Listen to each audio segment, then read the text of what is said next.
Alright, so here's kind of a view of like basically what I got going on here. Let me see here. Um,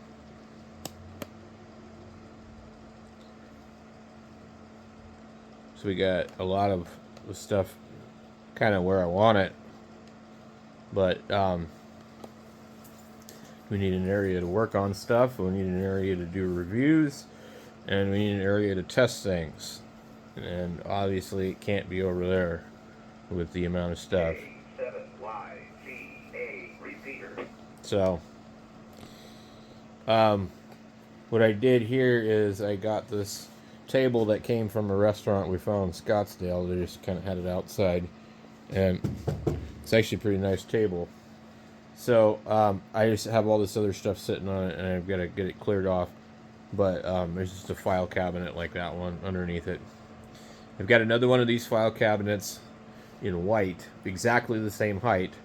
So I'm thinking maybe we'll use something like that. But in the meantime, I got to get all this stuff cleared off of here, and it's like, I just keep putting stuff everywhere. Got all these, and they, I got to go back in the toolbox, and then I always leave them laying out. So anyway, I got to figure out what to do with this TV and the stereo.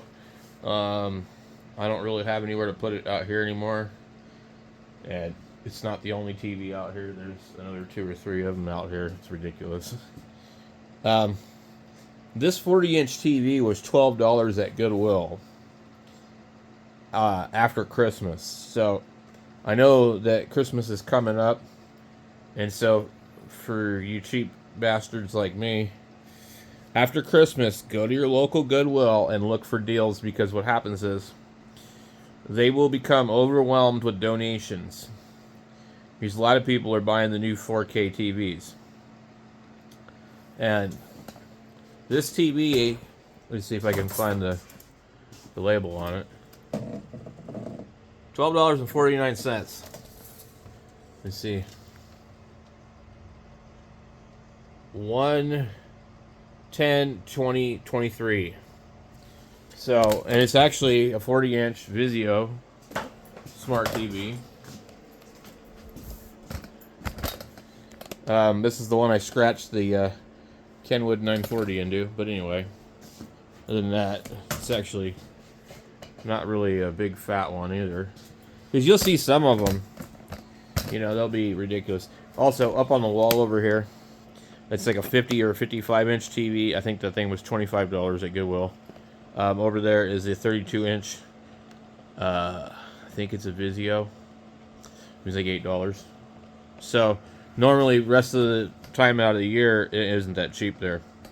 So if you're looking for a cheap TV and you don't need 4K, check out Goodwill if you're in the United States after Christmas.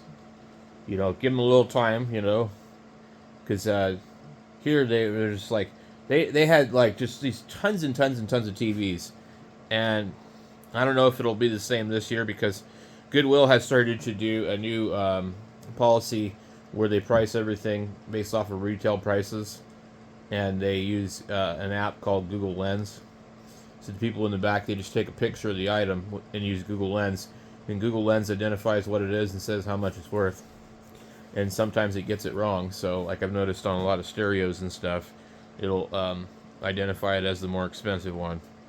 So it makes it really hard to get any kind of deals at Goodwill anymore, because they're pricing their prices off of retail, and they take a little bit off of that. And so, anyway, though, so I got to figure out what to do with that thing, and we don't need it in the house either. So, anyway, that's where I'm at with the radio station. I'm going to do a review on a couple of Baofangs here coming up. The one of the UV17 variations that I found to be really good, and also we're going to test the Radodity GC6 and just see what kind of power it puts out. At some point, I'm going to see if I can hack that radio, and change the firmware on it, and unlock it for GMRS. But it looks like Radioddity has done a very good job of locking down all their radios. So in the future, I'll be very cautious about ordering any radios from them whatsoever. Not that I need GMRS radios, and not that I need unlocked radios. I just prefer to be able to do what I want to do. I don't need somebody else telling me what I can do with something that I've paid for. It's kind of like my cell phone.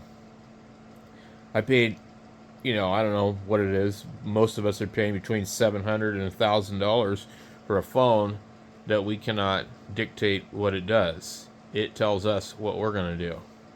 So I don't like living that way. I buy a radio, I want to be able to unlock it. If I buy a ham radio, if I want to use it on 11 meters, that's my business. I should be able to do that.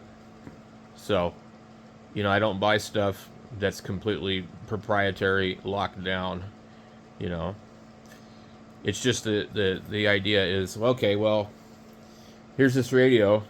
It's absolutely useless unless you have a ham radio license. And not everybody on this channel is a ham. Not everybody on this channel wants to be a ham.